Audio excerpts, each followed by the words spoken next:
Oh, hey, you see that arrow? That's my guy Peter. Peter, he's a very cool person. I like Peter. He owns this vintage shop called Fountain Vintage. Fountain Vintage in Eugene, Oregon. Go follow him on Instagram. They have a dope shop. He helped me up on some garments, knocked off a few bucks, you know. I got some Raider gear and some other stuff for my guy, and you know, it's kind of hard to give a discount on Raider stuff when it's already cheap. It's the Raiders. We're not gonna talk about that. Anyways, shout out to homegirl Des for getting the B-roll behind the scenes stuff. When we walked in, we looked at a whole bunch of cool stuff. I got my stuff. We left. And I was like, man, we had a cool ass conversation because we stayed there for like 30 minutes talking, right? And I was like, man, I want to record a story, but I didn't want to feel like, you know, put a camera in his face, blah, blah. Long story short, that's like, go back and do it. So after a nice, genuine, good intentioned conversation, I went back and I said, hey, bro, I'm really inspired by your story and everything. I was wondering if you could break it down on camera. He's 22 years old and owns this shop. Who else you know do that? Anyways, much love. Like, subscribe, hit the bell, get all videos on time.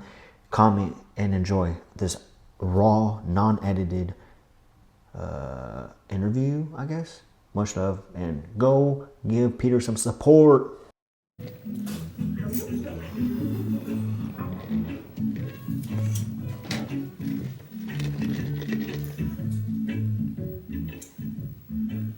First off, this is Peter. We just met him. Hi. So I'm gonna give you a backstory, or he's gonna give you a backstory, but pretty much he owns this shop. It's a vintage store. I just bought 3 things out of it, but he's gonna tell you a little backstory because he's 22 and owns the shop, and I didn't know how he did this. So go ahead, Peter. We gonna. Cool. Yeah. So I started getting into clothes. I was about like 14, 15, like early high school. You know, I had a friend, and he lived downtown. And we'd bust to his house after school, and he was like, you know, he was always dressing super weird, and people would kind of clown him, but I was like, you're doing something different, you know? Yeah. So everybody was kind of doing like the you know, Hollister and mall stuff, and then he kind of got me into it, and I started to really like it, and I started to feel a lot more comfortable and just like, you know, self-expressing through, you know, wearing weirder stuff, and, different, and having stuff that like nobody else had as well, you know, was a cool feeling, just in terms of like people being like, oh, where'd you get that? How do I get that? And me being like, you can't. Exactly. No, I feel you. And then it kind of grew from there. I mean, I was never trying to do it as a business at first. It was just something that I was like, oh, if I can get this for $8 and then I can wear it for 6 months and I can sell it for $20, that's cool. You know what I mean? I can make a tiny bit of money and like, you know, get to wear something for a while. And I was doing Depop and stuff. And then there's a market here where the old people sell a lot of like antiques and stuff. And me and my buddy, when I was 16, 17, we got a booth there and we started selling stuff. It was, you know, $20 booth, we'd make $100 or something, you know, it was nothing crazy, but you start somewhere. Yeah, and we were having fun, you know what I mean? We'd go there and kick it all day, and then I wanted to get into clothing. I was making my own stuff when I was 17, 18, and I went to Portland to PSU, and I was trying to get into it. It was COVID year, I was class of 2020. Okay. And I had been making stuff, and I got up there, and I had a whole plan for how I was going to do it. You know what I mean? I was like, oh, I'm going to go to this store. You know what I mean? I'm going to show them my stuff. They're going to want to have my stuff in their store, and then da-da-da-da, you know? And that plan didn't work, you know? Because it never happens how you expect it.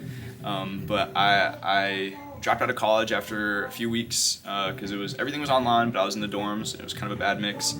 I got a really cheap apartment in Old Town Chinatown with this guy and his girlfriend that I met in college. And do you know what the Goodwill bins are?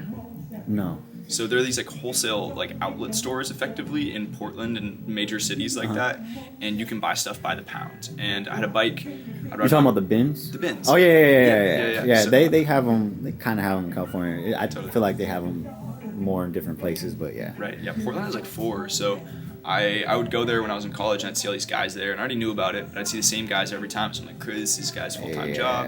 How do I do that? And then I just started going and going and going. I had really cheap rent, and I was working at FedEx. I got laid off with the holiday season, so January of 2021 is when I started doing it full time. And I would ride my bike to the bins, spend like 8 hours there. I had this big like backpacking bag, one with like the frames in it. Yeah, and I'd ride back. And then the first winter we did there, Old Town Chinatown is like the roughest neighborhood in Portland. And especially during that time, it was really, really bad. Like I literally lived half a block away from like an open air drug market. Damn. So for the first year, every like sale that I had, I would like get a bag a sleeping bag or a heavy jacket, and I'd go and I'd take it down to there, you know. So it was trying to like integrate philanthropy early on, you know what I mean? That's true. Yeah, Do something good for the community, you know what I mean? And then I started doing markets. There was this place called Produce Portland that did markets down the street from me. So again, I didn't have a car, but I took like the hotel like move-in cart thing, you know. Okay. I would roll all my stuff down, take me like 5 trips. And then those pop-ups were better. I started doing, you know, maybe like $500, $600, something like that, and learning. You know what I mean? It was a big learning experience with everything. You know, my racks were terrible at first, and then, you know, my hangers were bad and stuff. And I started to figure out how to build a context that people were excited about, you know. The experience. Yep. And then I came back to Eugene about a year after that, and I was living with my dad, you know, so I had the luxury of living with my pops for a few months and having free rent there, you know, which is a thing that a lot of people don't have the opportunity to.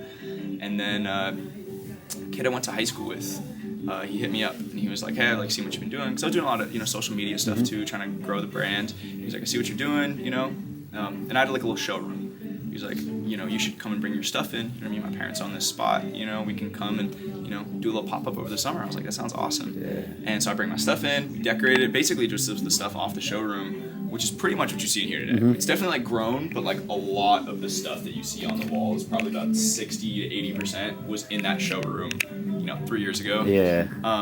And we did it over the summer, and me and him had a little arrangement, but, you know, vintage wasn't really his thing. You know, he's a film major and stuff, and he's like going back at the end of the summer, and I was like, man, like, I like this was like training wheels for like a real business. Like, I'd love to like rent this place. He was like, cool. Connected me with his parents, and, you know, we figured out I pay him, you know, once a month, and we've been running since, man. That was June of 2022 we started, and then September that we really, you know, it was like strictly mine. Yeah. You know what I mean? And then we put on Eugene's biggest vintage market in June of that next year, and we've done a fashion show featuring all young local designers. That's Everyone dope. was under the age of 23 that was involved in it. That's great.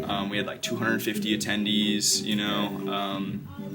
We've done a lot of really cool stuff through it, you know. I feel very blessed to be in the position I'm in, you know, and to get to do work that is fulfilling to me. Oh, that's dope, man. Hey, you guys come. If you guys come to Eugene, Oregon, you guys gotta come here. And if you don't, I'm coming after you. I'm just playing. I'm not coming after you. I'm a lover, I'm not a fighter. But come out, support Peter and his business. To be honest, that's dope. You're a good person. Cool. I can tell. I appreciate you, Mikey. Thank you for taking definitely. interest in it. Yeah, Thank of you. course.